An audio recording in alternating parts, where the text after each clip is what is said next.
अस्सलाम वालेकुम। शुरू अल्लाह के नाम से जो नहायत ही मेहरबान है और बहुत रहम करने वाला है। आपका बहुत शुक्रिया, आपने मेरी वीडियो देखने के लिए टाइम निकाला। तो चलें झटपट मैं आपको कच्चे कीमे के कबाब बताती हूँ। आधा किलो मैंने कीमा लिया था, 1 चम्मच मैंने लहसुन अदरक डाल के 5-6 हरी मिर्चें उसमें चॉप करके डाल दी थी। 1 चम्मच मैंने सूखा धनिया लिया था, 1 चम्मच मैंने ज़ीरा लिया था, इसको अच्छे से कूट लिया था। और साबुत भी डाल सकते हैं, मगर इससे क्या है कि इसमें खुशबू बहुत अच्छे से निकलती है। 2 प्याज को मैंने अच्छे से चॉप करके उसका पानी निकाल लिया था। और ये मैंने आधा किलो कीमा लिया था और यकीन करें इतने कोई मज़े के बने थे कि बस मैं क्या बताऊँ, हाथ ही नहीं रुक रहे थे। तो ये प्याज इसमें डाल देनी है, याद रखिएगा पानी ज़रूर निकालना है। और ये जो मैंने धनिया ज़ीरा कूटा था ये भी डाल देना है। और इसमें बहुत मसाले बहुत ज़्यादा भर भर के नहीं जाएंगे, सारा खड़ा मसाला ही जाएगा। और धनिया पुदीना पूरी 1 प्याली भर के, धनिया ज़्यादा पुदीना थोड़ा कम। और ये बारीक करके डाल देना है। 1.5 चम्मच भर के मैंने कुटी हुई मिर्च, थोड़ा सा नमक आप अपने हिसाब से देख लीजिएगा। और क्या था कि मैंने पिसा हुआ ज़ीरा डाला था इसमें आधी चम्मच। और इससे कि मैं हरी मिर्चें, कुटी हुई मिर्चें ऑलरेडी डाल चुकी थी। और ये गरम मसाला भी बहुत स्ट्रॉन्ग बनाया है मैंने, थोड़ा सा भी डालते हैं तो अच्छा स्पाइसी हो जाता है। आधी चम्मच से भी मैंने कम गरम मसाला डाला था। और आधी चम्मच मैंने हल्दी डाली थी।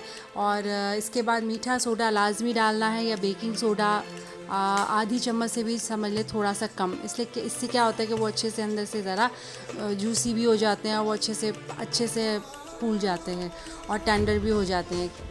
और ये मैंने बाजरे का आटा थोड़ा थोड़ा डालती रही और इसको मिक्स करती रही, थोड़ा थोड़ा, एक साथ मत डालिएगा, थोड़ा थोड़ा डालते हैं। और आटा जैसे हम आटे को मसलते हैं ना, मुट्ठियाँ मारते हैं, ऐसे मसल मसल के गूंदना है आपको, मिक्स करना है। मिक्स बहुत अच्छे से करना है इसको। 1-1.5 घंटे पहले आप ये मसाला बना के रखें। यकीन करें बहुत ही मज़े की कोई खुशबू आ रही थी इसमें, जो सूखा धनिया, ज़ीरा, धनिया, पुदीना, इसकी खुशबू बड़ी मज़ेदार आ रही थी। अच्छा जी, इसको बहुत अच्छे से मिक्स करना है, बहुत अच्छे से मिक्स करना है। और बस अब स्टाइल आप अपने हिसाब से कुछ भी ले लें कि किस स्टाइल में आपको फ्राई करने, गोल गोल बना लें या मुट्ठी में लेके बना लें, जिस तरीके से भी आपने बनाने हैं इसके तरीके से आप इसको शेप दे सकते हैं। इसके बाद मैंने लास्ट में इसमें मक्खन डाला था 1 चम्मच भर के। मक्खन नहीं हो तो थोड़ा सा घी डाल दीजिएगा, ये लाजमी डलेगा, वरना अंदर से वो रूखे रूखे रहेंगे। और इसको अच्छे से मुट्ठियाँ मारें और घुमा घुमा के पटक पटक के इसको मिक्स करें।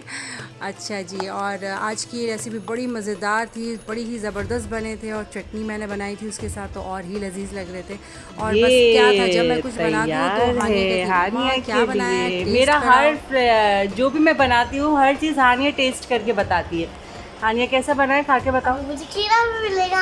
हाँ मिलेगा, पहले ये तो खा के बताओ कैसा बनाया मम्मा ने।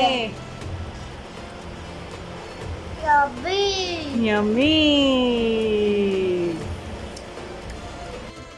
चलिए जी, इफ्तार का टाइम हो रहा था। मैंने अपने हिसाब से थोड़े थोड़े स्टाइल में इसको ज़रा मुट्ठी में डाल के दबा दबा के, और इस तरीके से मैंने डाले।